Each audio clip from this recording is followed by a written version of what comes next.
Hey guys, this is Preeti. Welcome back to my channel. दोस्तों आज हम बात करने वाले हैं 2021 released Hollywood horror thriller Night at the Eagle Inn के बारे में। ये कहानी स्टार्ट होती है कुछ वियर्ड सीन्स को दिखाते हुए, जहां हम एक आदमी को एक होटल के अंधेरे कॉरिडोर में से भागते हुए देखते हैं। वो बहुत ही ज्यादा घबराया हुआ था, बार बार ठोकर खा रहा था इधर उधर, शायद बाहर निकलने की कोशिश कर रहा था वो। फाइनली उसे कोई वे आउट दिखता है और वो भागता है उसी तरफ, मगर हमें वो नहीं दिखता क्योंकि इसके बाद ही स्क्रीन ब्लैक हो जाता है। अगले सीन में हम एक सैरा नाम की लड़की को देखते हैं और पता चलता है पिछले वो सीन्स असल में इसी लड़की का सपना था। ऐसा सपना जो सैरा अपने 24 साल के लाइफ में कई बार देख चुकी है, लेकिन नींद टूटने के बाद उसे कुछ याद नहीं रहता। सिर्फ एक डार्क इम्प्रेशन रह जाता है उसके दिल और दिमाग में। उसके भाई स्पेंसर की हालत भी लगभग ऐसी ही है। इन्हें बचपन से ही ऐसे डार्क विजन्स दिखाई देते हैं। कभी कभी तो रियलिटी और सपने को अलग नहीं कर पाते ये दोनों। हमेशा उन्हें ऐसा लगता रहता है जैसे कोई उन्हें चेस कर रहा है, एक डार्कनेस, एक एम्प्टीनेस जिसकी जड़ उनके अतीत में है। उसी का पता करने आज वो लोग निकल पड़े हैं द नोटोरियस ईगल इन के तरफ, क्योंकि वहीं पर सब कुछ शुरू हुआ था। हम देखते ही ये होटल काफी सुनसान इलाके में है, इतनी रिमोट जगह पे कि मैप पे भी जिक्र नहीं है। मगर होटल देखने में बहुत खूबसूरत है, काफी बड़ा and absolutely in perfect condition. मगर यहाँ पे भी कोई दिख नहीं रहा था, ना अंदर ना बाहर। पार्किंग लॉट में और कोई गाड़ी नहीं थी, इवन रिसेप्शन पे भी कोई नहीं था। आवाज लगाने पर एक बहुत ही क्रीपी बंदा निकल आता है, the manager mister Norman Bates. उससे पता चलता है इस होटल में बस एक ही कमरा अवेलेबल है, बाकी सारे के सारे बुक्ड है। सैरा को उसके हाथ पर कुछ मार्क्स नजर आते हैं, सिर्फ उसने सुसाइड करने की कोशिश की हो। मगर उसके देखते ही नॉर्मन अपने हाथ को कवर कर लेता है। इस बंदे को पैसों से कोई मतलब नहीं था, वो पूछता भी नहीं, डायरेक्टली इन लोगों को कमरे की चाबी दे देता है और फिर गेस्ट बुक पर साइन करवाने पर बिजी हो जाता है। स्पेंसर और सैरा दोनों को ये बहुत अजीब लगता है। यहाँ पर इतने सारे लोग हैं तो उन्हें कोई क्यों नहीं दिख रहा, इतने जल्दी सो गए। मगर उन्हें पता नहीं चलता कि कोई छुपके से उन पर नजर रख रहा है। ये मैनेजर उन्हें उनका कमरा दिखाने ले जाता है, जहां हमें पता चलता है इन लोगों के असली मकसद के बारे में। असल में 24 साल पहले इसी होटल में उनका जन्म हुआ था। उनके पेरेंट्स जोसेफ एंड मेरी यहाँ आसपास के ही घूमने आए थे। अचानक वेदर खराब हो जाने के कारण हड़बड़ी में वो लोग रास्ता भटक गए और शेल्टर लेने के लिए पहुंच गए इसी होटल में। उसी रात मेरी का लेबर पेन शुरू हो गया, जबकि उसका ड्यू डेट 1 महीने बाद था। उसने इस ट्विंस को जन्म दिया मगर खुद बच नहीं पाई। सैरा को जन्म देने के बाद ही उसकी मौत हो गई। होटल वालों ने पुलिस को बुलाया, मगर उनके आने से पहले जोसेफ कहीं गायब हो चुका था। कमरे में पड़ी थी सिर्फ मेरी की लाश। उसके बाद से सैरा और स्पेंसर की परवरिश ऑर्फनेज में हुई है। उनकी बर्थ हिस्ट्री को लेकर बचपन से उन्हें ट्रोल्ड होना पड़ा। लोग उन्हें इग्नोर करते थे, मगर सच किसी को नहीं पता था। कोई रियल इन्वेस्टिगेशन जो नहीं हुआ। न्यूज़पेपर से जो थोड़ी बहुत जानकारी मिली है वो बिल्कुल भी हेल्पफुल नहीं थी। इसीलिए आज दोनों भाई बहन खुद ही निकल पड़े हैं पूरा सच जानने के लिए। उनके पिता के साथ आखिर हुआ क्या था। बिसाइड्स उन्होंने इस होटल के बारे में बहुत रूमर्स भी सुना है। लोग कहते हैं ये होटल हॉन्टेड है, कर्स्ड है, लोग गायब होते रहते हैं यहाँ से। आज स्पेंसर को बहुत सारे जवाब चाहिए। वो फुली प्रिपेयर्ड होकर आया है। अचानक उनकी फोन की घंटी बजने लगती है। नॉर्मन का कॉल था। वो उन्हें ड्रिंक्स के लिए इनवाइट करता है। हम देखते हैं ये बंदा बहुत ही ज्यादा अजीब है, पता नहीं क्या काउंट कर रहा था और फिर अचानक ही उसका मूड चेंज हो जाता है, ऐसे वो उसका दिमाग ठीक से काम नहीं कर रहा। इस रूम में उन्हें एक टीवी भी दिखता है, मगर उस पर सिर्फ स्टैटिक आ रहा था। उसकी आवाज से दोनों ही जैसे हिप्नोटाइज्ड हो रहे थे। सैरा जल्दी से प्लग निकाल देती है और नीचे जाती है डिनर करने। नीचे डाइनिंग हॉल भी बिल्कुल सुनसान था। सिर्फ डीन नाम का एक बंदा खड़ा था शराब की बोतल के साथ। वो यहाँ मेंटेनेंस का काम करता है बहुत सालों से। इसका मतलब उसे इस जगह के बारे में अच्छी खासी नॉलेज भी है। स्पेंसर उसका एक इंटरव्यू लेना चाहता था। इसी प्रोसेस में उसका रिकॉर्डर ऑन हो जाता है और डीन को पता चल जाता है उनका इंटेंशन। सरप्राइजिंगली डीन को उनके बारे में पता था। लगता है यहाँ पर भी स्पेंसर और सैरा फेमस है। डीन को कुछ काम था तो स्पेंसर उसके लिए इंतजार करने लगता है और सैरा जाती है अपने कमरे में। उसकी तबीयत कुछ ठीक नहीं लग रही थी। हम देखते हैं वो साइकोट्रोपिक ड्रग्स लेती है, फिर भी उसका हेलुसिनेशन बंद नहीं होता। अचानक कमरे का टीवी ऑन हो जाता है, फिर से वही स्टैटिक मोड में, लेकिन प्लग तब भी निकला हुआ था। सारा को पास वाले टीवी में से आवाज सुनाई देती है। चेक करने पर उसे टीवी पर एक आदमी दिखता है जो बहुत ही क्रीपी तरीके से मेकअप कर रहा था। तभी दूसरे कमरे का दरवाजा खुल जाता है और वहां भी टीवी चल रहा था। सारा को स्क्रीन पर एक लेडी दिखती है जिस पर कोई हमला करके मार डालता है और थर्ड कमरे में टीवी पर एक ओल्ड आदमी थे जो अपने बीवी को खाने में जहर मिलाकर मार डालते हैं। फाइनली सहरा जाती है फोर्थ कमरे में। वहां टीवी पर उसे एक लेडी दिखती है जो बहुत ही प्यार से अपने बच्चों के कपड़े फोल्ड कर रही थी, मगर अचानक उसे कुछ होता है और वो एक फांसी का फंदा लगाकर सुसाइड कर लेती है। पता नहीं कैसे वो फंदा आ जाता है सहरा के गले पे। वो डर से बेहोश हो जाती है। जब उसका सेंस लौटता है वो खुद को वॉशरूम में पाती है जहाँ बाथ टब पे किसी की लहूलुहान लाश पड़ी थी, मगर वो देखते ही देखते गायब भी हो जाती है। सहरा को कुछ समझ नहीं आ रहा था, क्या सच है क्या झूठ। उधर तब तक स्पेंसर और डीन बार में पहुंच चुके थे। वहां डीन उसे एक ड्रिंक बनाकर देता है और वेट करने के लिए कहता है, मगर उसे पीते ही स्पेंसर सो जाता है। उसका होश लौटता है पूरे 1 घंटे बाद। हमें उसके आसपास कुछ चीजें हिलते हुए दिखते हैं, जबकि कमरे में वो बिल्कुल अकेला था। डीन भी कहीं दिखाई नहीं दे रहा था और स्पेंसर के होश लौटने के बाद उसके सामने ही एक चेयर गिर जाता है। इसे देखकर वो बहुत ज्यादा डर जाता है। बाहर निकलने की कोशिश करता है, मगर ये होटल जैसे एक मेज बन चुका था। सभी दरवाजे एक ही तरह दिख रहा था और बाकी एग्जिट्स बंद पड़ चुके थे। फोन का नेटवर्क भी काम नहीं कर रहा था। स्पेंसर के चारों तरफ पैरानॉर्मल एक्टिविटीज शुरू हो चुके थे। कभी ट्रॉली अपने आप चलने लगता है तो कभी ओवन ऑन हो जाता है। ऐसा लग रहा था जैसे उसके आसपास बहुत सारे लोग हैं, सिर्फ उसे नहीं दिख रहा। स्पेंसर को कहीं से डीन की आवाज सुनाई देती है, जिसे फॉलो करके वो नीचे बेसमेंट में जा पहुंचता है, लेकिन वहां उसे डीन नहीं, उसे दिखता है नॉर्मन। वो अंधेरे में बैठकर अपना हाथ काट रहा था।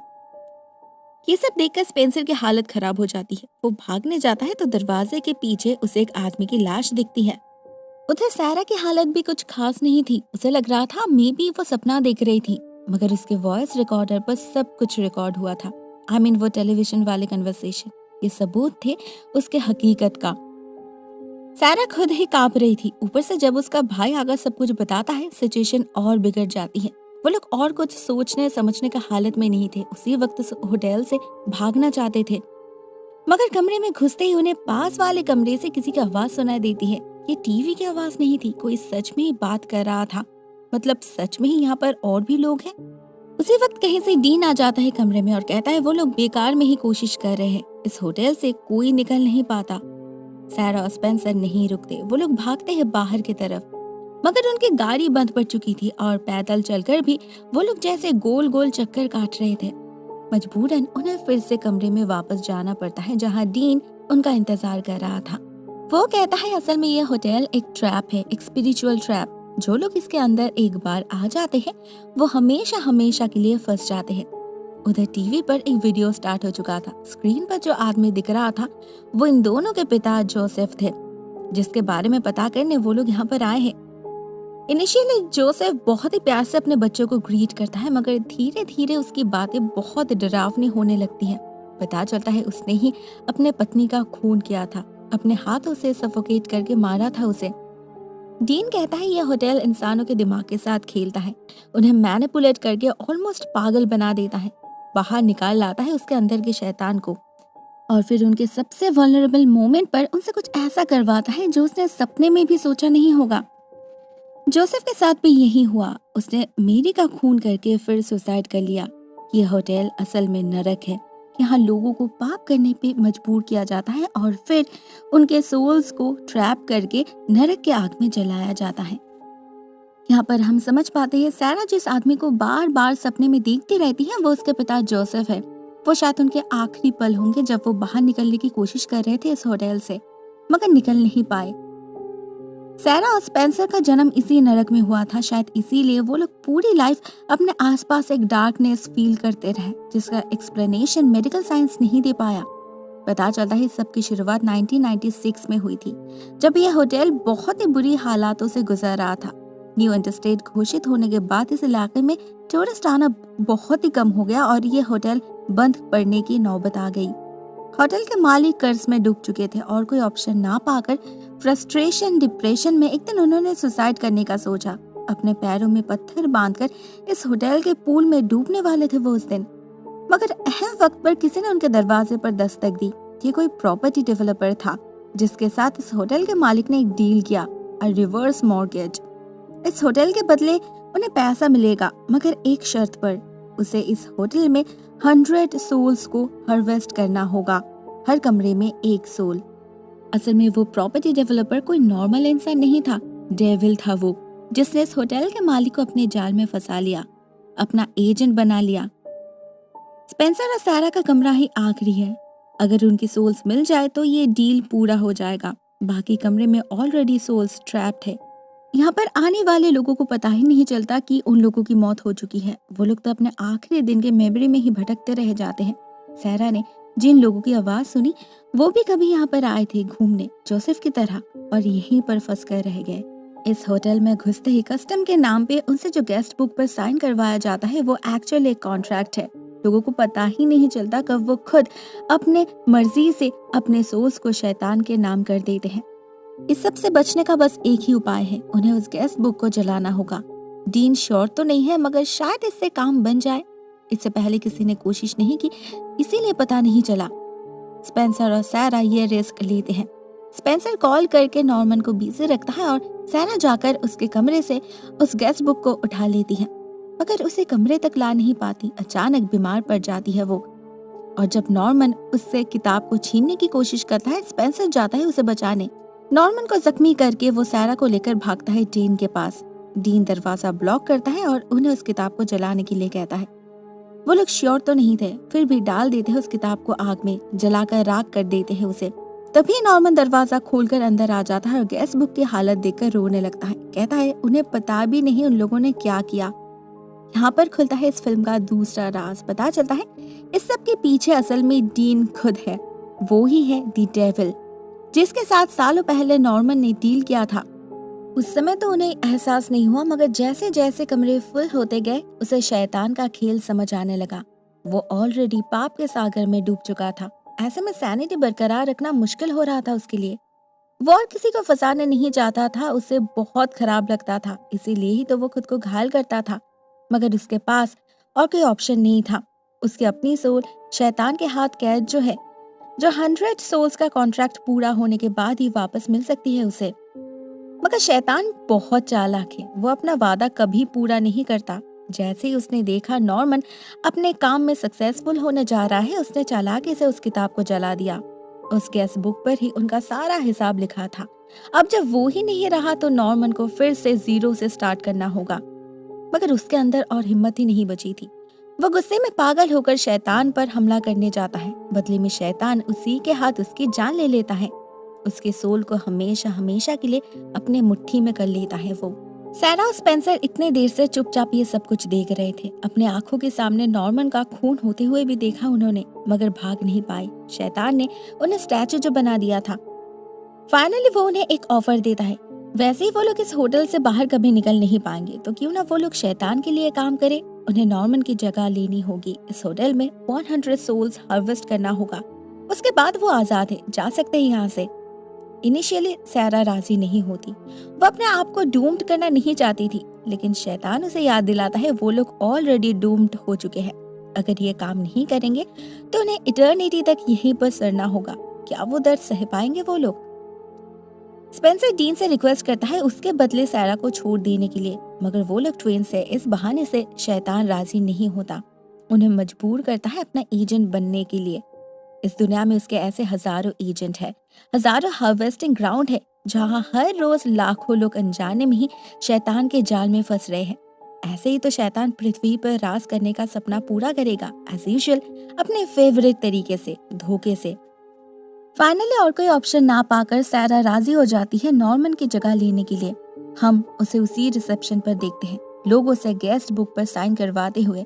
नॉर्मन की तरह उसे भी बहुत खराब लग रहा था, लेकिन वो क्या कर सकती है, अपने भाई को बचाना जो है उसे। हमें स्पेंसर दिखता है बाकी लोगों की तरह टीवी स्क्रीन पर। वो भी आंसू बहा रहा था वहां बैठकर। मतलब वो तकलीफ में है, बहुत ही ज्यादा तकलीफ में है। लेकिन क्या शैतान अपना वादा निभाएगा? क्या 100 सोल्स पूरा होने पर उन्हें मुक्ति मिलेगी? शायद नहीं। शैतान फिर से सारा हिसाब जला देगा और ऐसे ही कंटिन्यू होता रहेगा। दोस्तों ये कहानी यहीं पर एंड हो जाती है। कहानी बहुत ही सिंपल सी है। इनफैक्ट मुझे तो लगा कुछ पॉइंट्स पर कुछ ज्यादा ही एक्स्ट्रा ड्रामेटाइज किया गया है, but overall story main idea मुझे पसंद आई। बेसिकली ये फिल्म उनके लिए परफेक्ट है जिन्हें हॉरर फिल्म्स पसंद नहीं। हॉरर लवर्स को उतनी पसंद नहीं आएगी मे बी। एनीवेज गाइस, आज के लिए बस इतना ही। Thank you so much for watching this video. बहुत जल्द मिलते हैं किसी और नए वीडियो के साथ। तब तक के लिए take care, tata and also happy new year guys. भगवान करे इस साल में आपको ढेर सारी खुशियाँ मिले और आपकी सारी अधूरी ख्वाहिशें पूरी हो जाए। Good luck.